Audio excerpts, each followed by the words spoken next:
여러분, 오늘은 제가 생각하기에 사주팔자 감명에서 가장 중요한 요소 중 하나에 대한 이야기를 하려고 해요. 그것은 뭐냐면요. 생각보다 아주 많은 사람들이 조후에 대한 이해가 잘못되어 사주 감명에 어려움을 겪는 경우가 많아 보여요. 사주 공부를 아주 오래 하신 분들도 좀 그런 경향이 있는 것 같아요. 오늘은 조후의 근본 원리적 이야기를 한번 해보려고 해요. 조후에 대한 이야기를 할 때 우리는 한난조습을 이야기를 해요. 이 중에서도 가장 영향이 크게 나타나는 것이 바로 덥고 추움이에요. 즉 계절적 사이클과 관계된 거죠. 봄에는 꽃이 피고 겨울에는 꽃이 필 수 없다.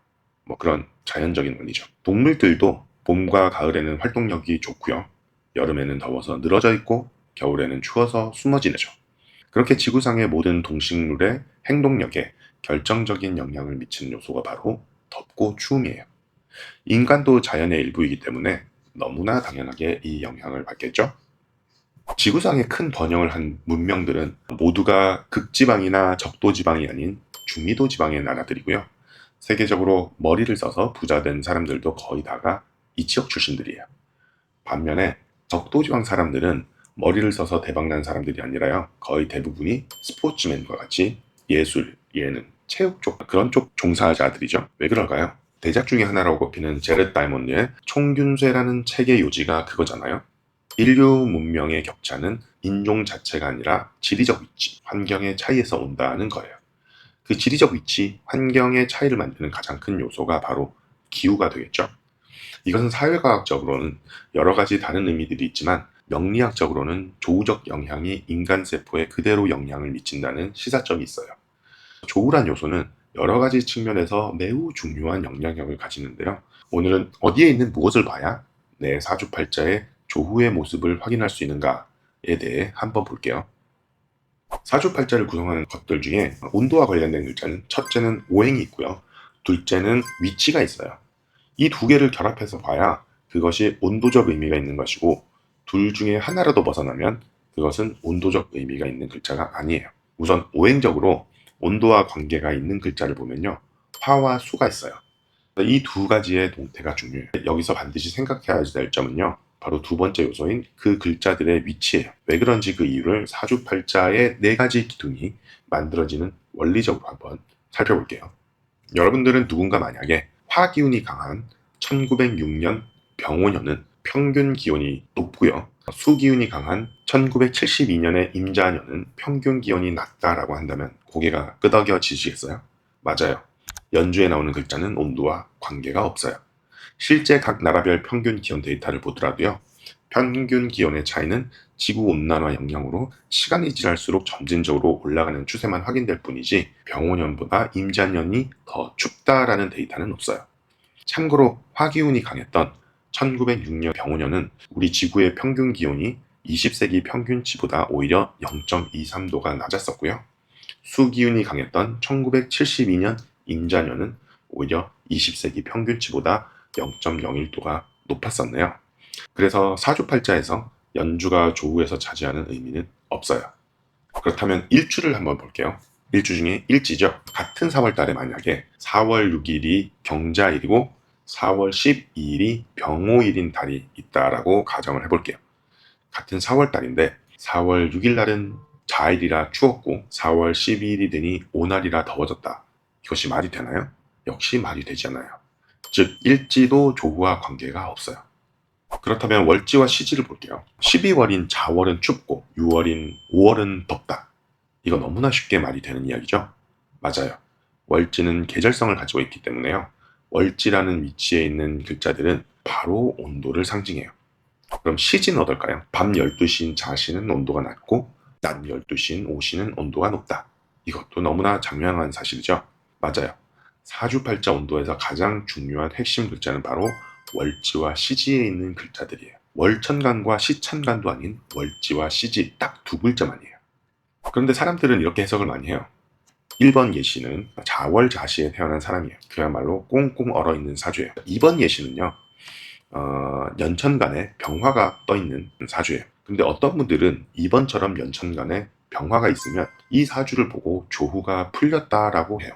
정말 잘못된 해석이에요. 1번과 2번은 모두 조후가 전혀 풀려있지 않아요. 또 하나 더 볼게요. 바로 3번 예시인데요.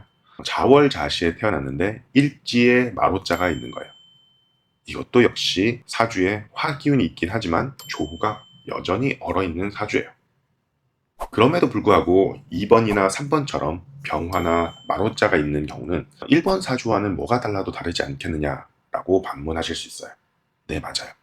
이렇게 조후를 해소해 주진 못하면서도 오행적으로는 수기운이 과한 것을 화기운으로 풀어주는 것은 온도에는 전혀 영향이 없고요. 다만 사주팔자 내에 과도하게 응축하는 운동 에너지를 확산 에너지의 가세로 응축 운동이 좀 완화된다라는 의미만 있어요. 즉 수라는 오행은 응축하는 에너지라는 특성이 있고요. 이것이 월지나 시지에 있을 때는 사주팔자의 온도가 낮다라는 두 가지 의미를 가지고 있는 것이에요. 그래서 화라는 오행이 나타나면요. 일단 응축하는 에너지를 조금 완화시켜주는 기능은 하게 되고요. 그 화라는 오행이 온도에 관계되는 월지나 시지에 나타나 있는 것이 아니라면 온도에는 영향을 못 준다라는 의미예요. 제가 늘 강조드리는 것 중에 하나가 바로 글자 하나를 볼 때 그 글자가 가지고 있는 특성을 모두 분해해서 보자라는 이야기를 반복해서 드리고 있는데요. 이것도 그런 맥락이에요. 그냥 퉁쳐서 수가 있는데 화가 오니 뭐가 균형이다. 이러면 안 된다는 이야기예요. 수가 있는데 화가 오더라도 무엇은 균형이 되고 무엇은 아직 균형이 안 되어 있느냐를 나누어서 보셔야 한다는 이야기가 바로 핵심적인 이야기고 제가 계속해서 반복해서 드리는 말씀 중에 하나예요. 이와 같은 원리로 운에서 조우를 풀어주는 원리도 마찬가지예요. 월지란 곳에서 시작해서 내 사주팔자의 현재 기후 조건을 바꿔주는 것은 운 중에서도 대운의 지지밖에 없어요. 대운의 천간도 아니고요. 그러니까 내 사주 조후가 틀어졌다고 한다면 그것이 언제 풀리는지를 보기 위해서는 무엇을 보면 될까요? 바로 대운 지지를 보면 되겠어요. 그럼 대운에 대한 정확한 이해를 위해서 사례를 한번 볼게요. 병자대운과 병호대운이 있어요. 이 둘의 차이는 뭘까요? 만약 병자대운을 보고 여러분들이 대운 초반 5년은 화의 기운이고 후반 5년은 수의 기운이라고 하면 절대로 안 된다고 말씀드리고 싶어요. 이 대운은 10년짜리 자라는 계절 속에 천간의 병화가 존재하는 거예요. 그걸 물상적으로 비유하자면요. 10년간 계절적 환경은 겨울인데 겨울에 조명이 비쳐서 그냥 좀 밝아 보이는 겨울인 그런 꼴이에요.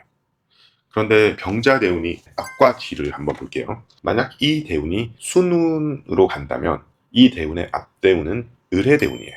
즉 조금 덜 추웠던 겨울에서 이제 더 추운 겨울로 진입한 꼴이 돼요. 그리고 다음 대운인 정축 대운으로 가면서 그 추위가 계속 강도 높게 지속이 되는 모습이에요. 이 추위가 누그러지려면 그 다음 대운인 무인 대운으로 넘어가야 조금씩 나아지겠죠. 그런데 이것을 병자 대운 앞에 5년간은 여름이었다가 뒤에 5년간은 겨울이었다가 다시 정축 대운의 앞에 5년이 여름이었다가 뒤에 5년이 겨울이 된다는 식으로 해석을 하면 절대로 안 된다는 거예요. 이것은 자연의 흐름에 없는 전혀 맞지 않는 접근 방식이에요. 조우적으로 얼어있는 사주팔자 주인이 병자대운을 만났다 하면요. 병화는 사주팔자를 녹일 수 있는 기능을 할 수 없어요. 왜냐하면 지금은 여전히 한겨울이기 때문에 그래요. 그러면 이번에는 병우대운을 볼게요. 이 대운은 한여름이에요. 그런데 병화는 그야말로 한여름에 조명이 비쳐있는 그런 꼴이에요. 이 대운의 앞대운은 을사대운이고요. 뒤의 대운은 정미대운이에요. 즉 점점 더 여름이 강해지는 국면으로 가고 있어요. 이렇게 대운은 대운 지지를 기준으로 그 계절이 봄에서 여름으로, 여름에서 가을로, 가을에서 겨울로 바뀌게 돼요. 그래서 대운을 보실 때는 대운 지지가 알려주는 지금 내가 거주한 곳의 계절을 가장 먼저 봐야 돼요. 잘 모르시겠으면요. 일단은 천간은 지우고 대운 지지만 보는 것이 천간을 조합해서 보는 것보다 실수할 가능성이 훨씬 낮아요. 이렇게 대운의 지지는 내가 지금 살고 있는 곳의 계절의 변화를 알려주는 것이고요.